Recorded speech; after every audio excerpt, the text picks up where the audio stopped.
इनके लबे रंगी की निछावर थी कि जिसने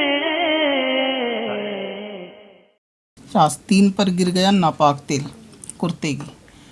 और कई मरतबा धो लिया गया अच्छे से, लेकिन फिर भी उसका निशान जो है वो नहीं जाता। 4 उंगल से ज़्यादा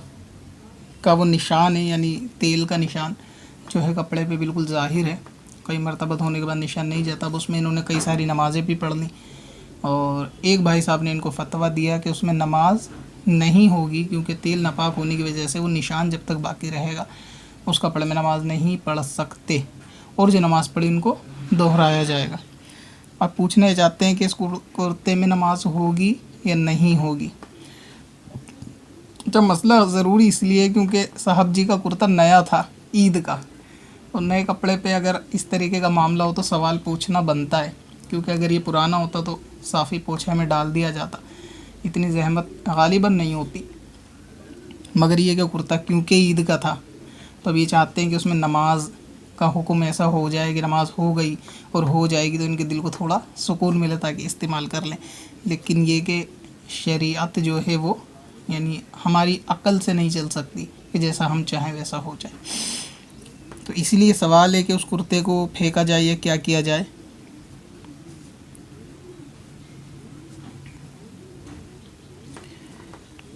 तो ऐसा कपड़ा कि जिसके ऊपर नापाक तेल गिर जाए, पहनने वाले कपड़े, तो नापाक तेल गिरने के बाद उस कपड़े को अगर 3 मरतबा धो लिया गया हो और 3 मरतबा धोने के बाद भी उसमें तेल का निशान बाकी हो तो ऐसा कपड़ा पाक है और उसमें नमाज भी हो जाएगी। मतलब ये कि आपके फेवर में मामला आया। तो जो नमाज़ें आपने उसमें पढ़ी हैं वो इंशाअल्लाह ताला आपको दोहराने की ज़रूरत नहीं है, क्योंकि अगर किसी के भी कपड़े पे तेल नापाक गिर जाए और वो 3 मरतबा अच्छे से धो लिया जाए, निचोड़ लिया जाए खूब, और उसके बावजूद भी उसका निशान नहीं जाता या उसकी चिकनाहट बाकी रहती है तेल की, कि महसूस होता है कि ये तेल का निशान है, तो वो कपड़ा पाक शुमार किया जाएगा। और जब लिबास पाक शुमार किया जाएगा तो फिर उसे पहनकर पढ़ी गई सारी नमाज़ें बिल्कुल दुरुस्त हैं, ना उन नमाज़ों को दोहराने की ज़रूरत और वो कपड़ा भी नापाक नहीं, उसको इस्तेमाल किया जा सकता है।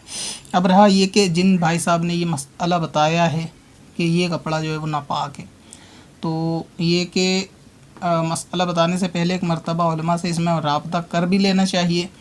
और इस किस्म के मसाइल जिन लोगों को बता दिए गए हैं या इनके जहन में ये मसला है कि तेल का निशान हो तो कपड़ा नापाक होता है, ये भी उसको दुरुस्त कर ले अपनी जहनीत को कि कपड़ा पाक होता है, नमाज हो जाएगी। और जिन जिन को बताया है उनसे जाके भी रुजू करें कि इस किस्म का मसला नहीं है, आपकी नमाज सही है, दोहराने की ज़रूरत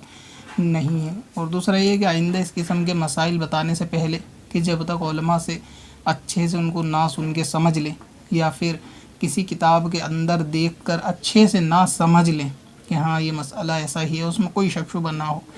तो फिर इस किस्म के मसाइल लोगों में बयान करने से इस तरह परहेज़ करना चाहिए जैसे 104 डिग्री बुखार वाला मरीज़ बर्फ़ के ठंडे पानी से नहाने से परहेज़ करता है। पत्थर में असल लाले